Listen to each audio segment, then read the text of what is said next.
our second lecture on partial derivatives and error estimates. Yes, today we'll be talking about error functions. And for that we will define a function phi on a surface, and we will be talking about two important notions related to the surface, and that is the tangent plane and the normal line. And then we will relate our concepts to an estimation of a total differential on the function we have defined, and that will lead us to a procedure of the error estimation. We start with a surface on which a scalar field is defined, and we call the scalar field phi. Then any change on the surface will be spread over the whole surface, and that change will be described by the del operator, which is partial by partial x, partial by partial y, partial by partial z, three components of the del operator. And we see that it is a vector. The underline under the del operator shows that it's a vector, and you can note it by the three components as well. So when del operates on phi, it gives us a map from R to R cube, and its components would be partial phi by partial x, partial phi by partial y, and partial phi by partial z. Sometimes we also write it in terms of their unit vectors in the three directions. So that will be partial phi by partial x, partial phi by partial y, and partial phi by partial z in the I, j, and k directions. To understand directional derivatives, we consider a region in R cube, and we define it by omega. On omega, we represent the motion of a particle by a curve C, and we consider the motion between 2 points P and Q on the curve C. So if we consider the point P having coordinates x, y, z, then Q will have coordinates x, y, z after they undergo a change of delta x, delta y, and delta z each. Then we can consider points P and Q as representing the two position vectors on the curve C. And if we call the distance between P and Q as delta s, then delta s will have coordinates delta x, delta y, delta z. So that the square of delta x will be the sum of squares of delta x, delta y, and delta z from the vector theory that we know very well. Please note the difference between the gradient operator del that we defined in the previous slide and the distance operator delta that we have recently talked about.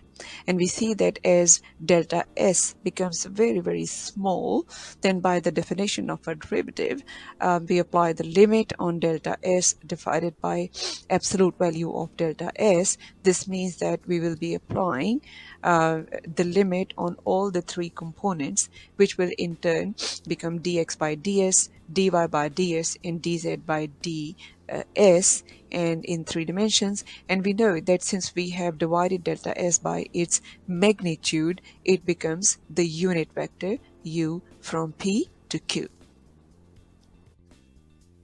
So if we consider our scalar function phi over the surface omega, and we consider the change that comes in phi when it spreads all over the surface, especially between the points P and Q, then we call this change between P and Q as delta phi over the distance delta s. So we first write about delta phi, which is phi p minus phi q, and this means that we'll be considering the change in phi in all the three directions, because p and q lie on a surface. So when the change comes in the x direction, we call it partial phi by partial x times the change in the direction itself, which is delta x. Similarly, the other two components will be considered.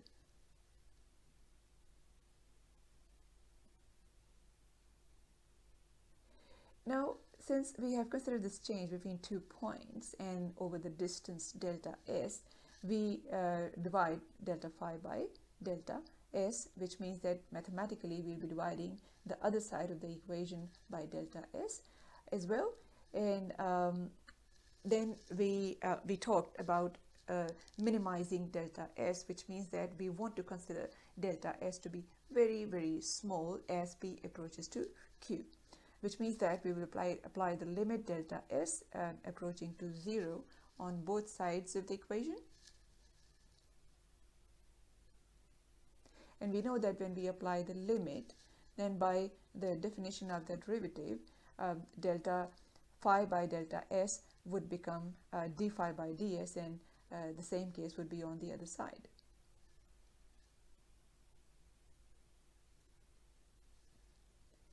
So the equation would become d phi by ds equals partial phi by partial x times dx by ds, and similarly the other two components.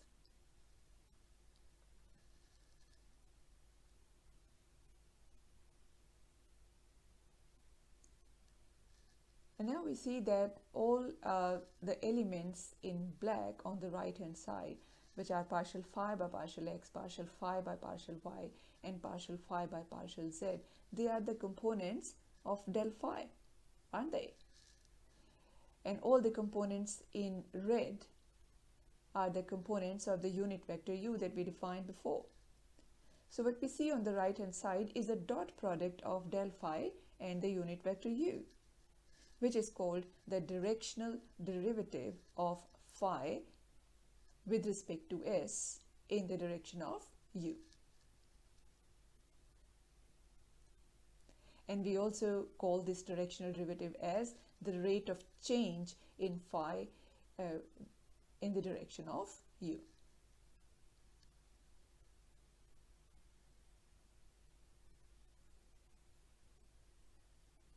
This is a beautiful result that will lead us to very important investigations. Now, we see that as p approaches q, the change in phi would be 0. The d phi by ds would be 0. So there will be no change in the direction of phi as p becomes closer and closer to point q. Now, if this is the case and d phi by ds is 0, this means that del phi dot unit vector u is 0.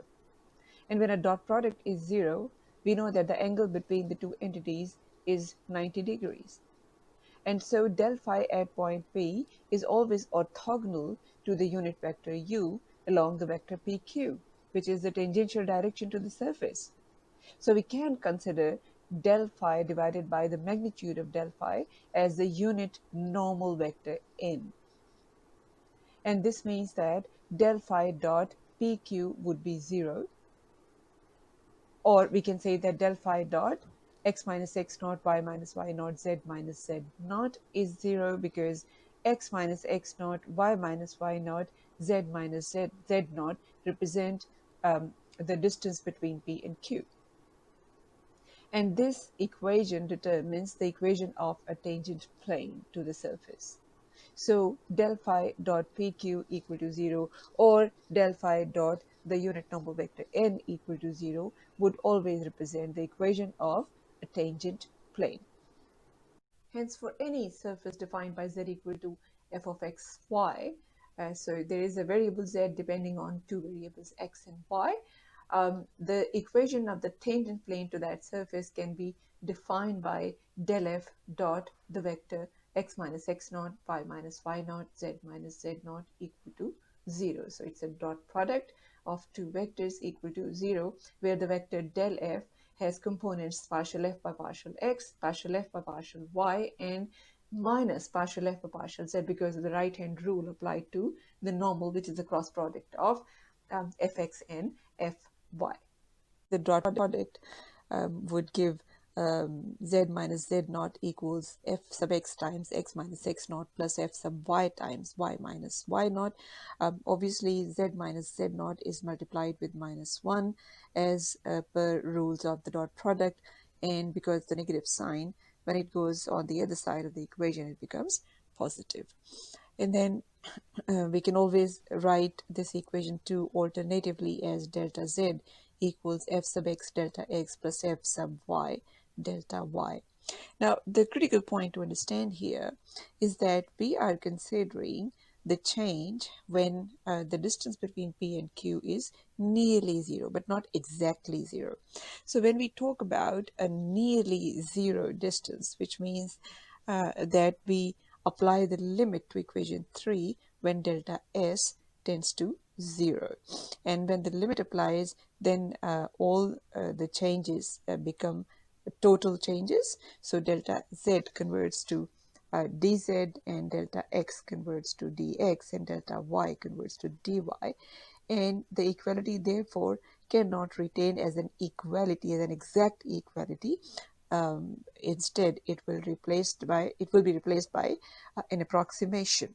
So dz will be nearly equal to or approximately equal to fx dx plus fy dy, and this is called a total differential approximation of z, which is a function of x and y. And this is the point where we want to see z to be undergoing some change with respect to x and y. So whenever there's a change in x, which is dx, and a change in y, which is dy, we can expect dz to be changing.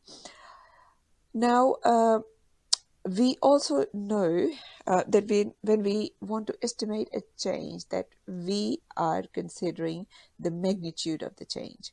And for the magnitude, we take the magnitude of equation 3 or equation 4, whatever.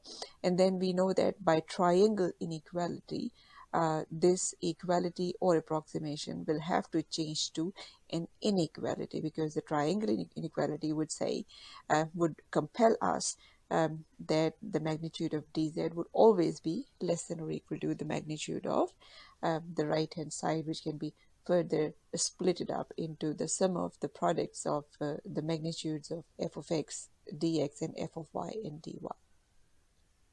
And since they are all positive numbers, their composition will be a positive number, and let's call this number as k.